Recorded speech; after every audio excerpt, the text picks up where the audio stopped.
Permítame saludar al alcalde de Nueva York, Eric Adams. Está con nosotros, Mayor Adams. Good morning and thank you for coming to our country. Good morning. Thank me and your to speak with you today on this radio program. How was your trip to Colombia?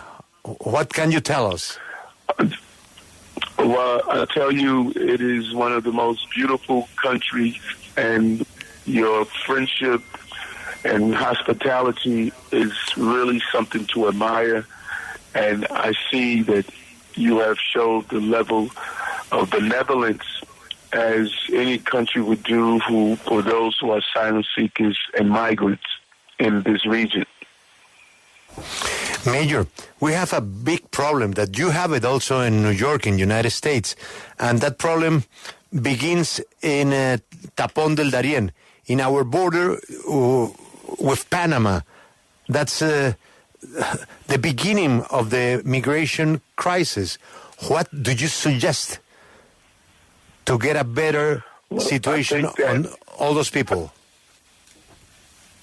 I think that it was important for me to see firsthand the large number of people who are coming through your country, through Panama and other parts of the South America, Venezuelans and other groups. And then to hear from your leaders directly how you have played such a major role in ensuring that people get the basic support they need. And we, as this country, America, and others in the regions, we must coordinate together so this does not impact one country alone. We must make sure that there is a unified response.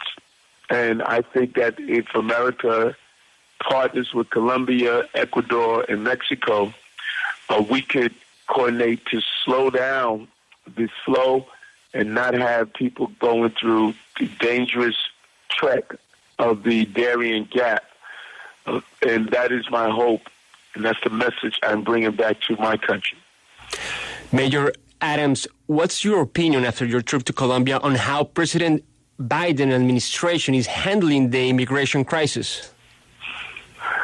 I believe that there were several federal officials who also visited the region as well. And I think that it's important that the national government come up with real immigration reforms, and that includes Congress and the White House. And it's about controlling the borders and make sure that we have a strategy to spread out the migrants and asylum seekers throughout the entire region so it doesn't all fall on one country. And I believe that we must give support to places like Colombia, who you have done an amazing job of absorbing a large number of migrants, almost 2.5 million thus far. And if we give the support to help with infrastructure, we can slow the flow through Ecuador and Mexico and finally to America.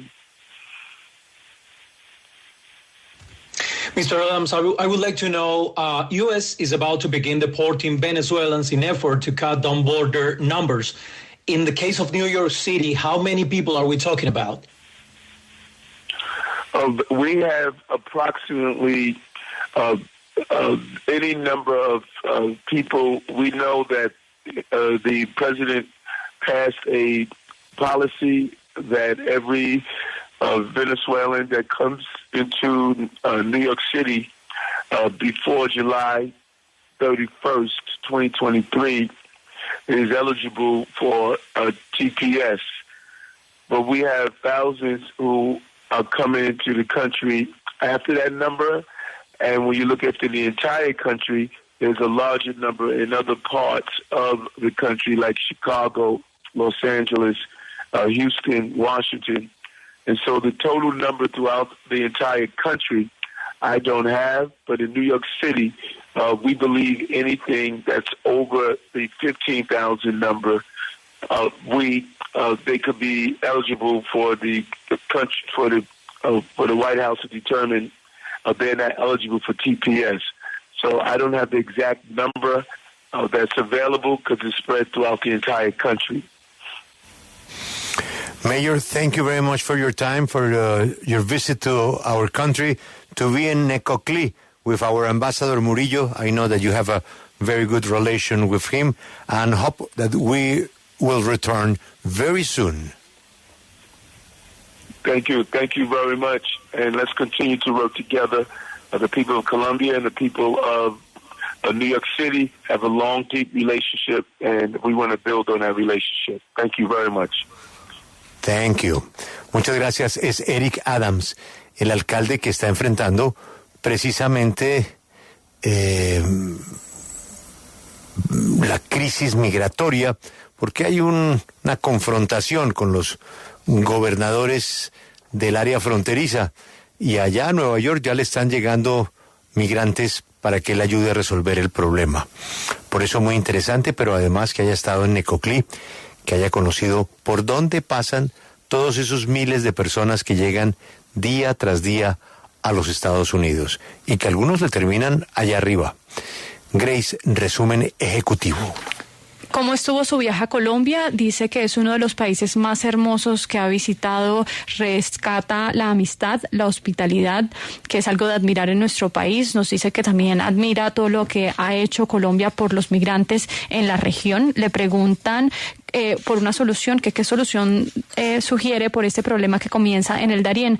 Dice que es importante ver de primera mano cómo esas personas están entrando a Colombia, pasan por Panamá, por otras partes de Sudamérica hasta llegar a los Estados Unidos, son venezolanos y de otras partes de la región. Entonces es importante para él, o fue importante escuchar a los líderes directamente para saber el papel que han jugado en darle lo básico a estas personas, sobre todo acá en Colombia, y ver de primera mano cómo han recibido ese apoyo por parte de las autoridades colombianas. Nos dice que este país y otros de la región debemos coordinarnos para que este problema de la migración no impacte a solo un país y solo un país no lleve toda la carga de la solución. Entonces nos dice que hay que asegurarnos de que haya una respuesta unificada y que si Estados Unidos pelea junto a Ecuador, México, Colombia, se pueda ayudar a que menos gente pase por el Darién y llegue eventualmente a los Estados Unidos. Esa es su esperanza y a eso le está apuntando. Sobre la opinión que tiene de cómo el presidente Biden está lidiando con esta problemática,